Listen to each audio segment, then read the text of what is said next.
ఎన్నికల ముందు రాజకీయాలని, ఎన్నికల తర్వాత రాజకీయాలకు అతీతంగా హుస్నాబాద్ అభివృద్ధికి అన్ని పార్టీలు సహకరించాలన్నారు మంత్రి పొన్నం ప్రభాకర్. ఈ మేరకు సిద్దిపేట జిల్లా Husnabad municipality chairman, vice chairman పదవులను కాంగ్రెస్ పార్టీ హస్తగతం చేసుకుంది.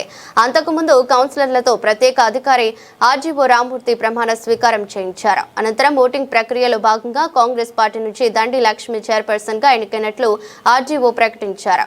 ఈ సందర్భంగా మంత్రి పొన్నం ప్రభాకర్ నూతనంగా ఎన్నికైన చైర్పర్సన్, వైస్ చైర్పర్సన్లకు శుభాకాంక్షలు తెలిపారు.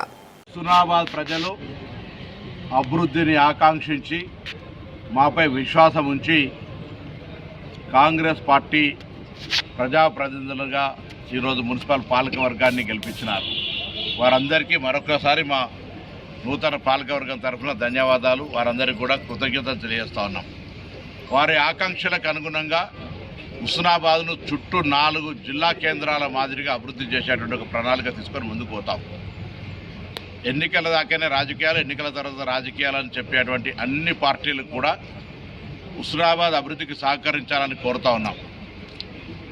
ప్రతిదీ రాజకీయం చేయదలుచుకుంటే కాంగ్రెస్ పార్టీ ఒక పెద్ద చరిత్ర కలిగిన రాజకీయ పార్టీ రాజకీయం చేస్తుంది. అట్లా వద్దు. Political party struggle is different.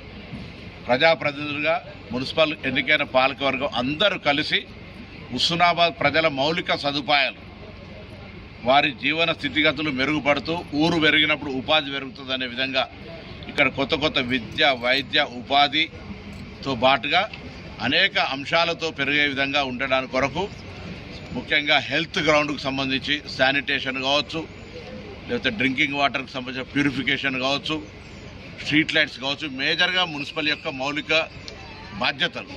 ఈ బాధ్యతల నిర్వహణలో కొత్త పాలకవర్గం ఎంపికైనటువంటి దండి లక్ష్మి గారు గతంలో కౌన్సిలర్గా పనిచేసినారు. వైస్ చైర్మన్ ఎన్నికైనటువంటి చిత్తారి పద్మ గారు గతంలో కౌన్సిలర్గా పనిచేసినారు. మొన్నటిదాకా చైర్మన్గా ఉన్నటువంటి ఆకుల రజిత గారు ఉన్నారు.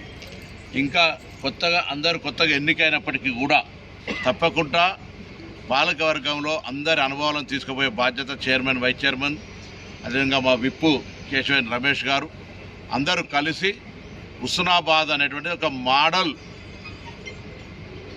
మున్సిపాలిటీ అనే విధంగా కృషి చేయాలి. నేను గౌరవ శాసనసభ్యుడిగా నా బాధ్యతగా వారికి అన్ని రకాలుగా అండగా ఉంటానే మాట కూడా నేను మనవి చేస్తూ, ఎన్నికలకు ముందు హుస్నాబాద్ ప్రజలు ఏ విధంగానైతే అభివృద్ధి జరుగుతుంది అనే ఆలోచనతో మమ్మల్ని ఆశీర్వదించారో ఆ ఆశీర్వచనం, ఆకాంక్షలకు అనుగుణంగా హుస్నాబాద్ను తప్పకుండా అభివృద్ధి చేసి చూపిస్తాం.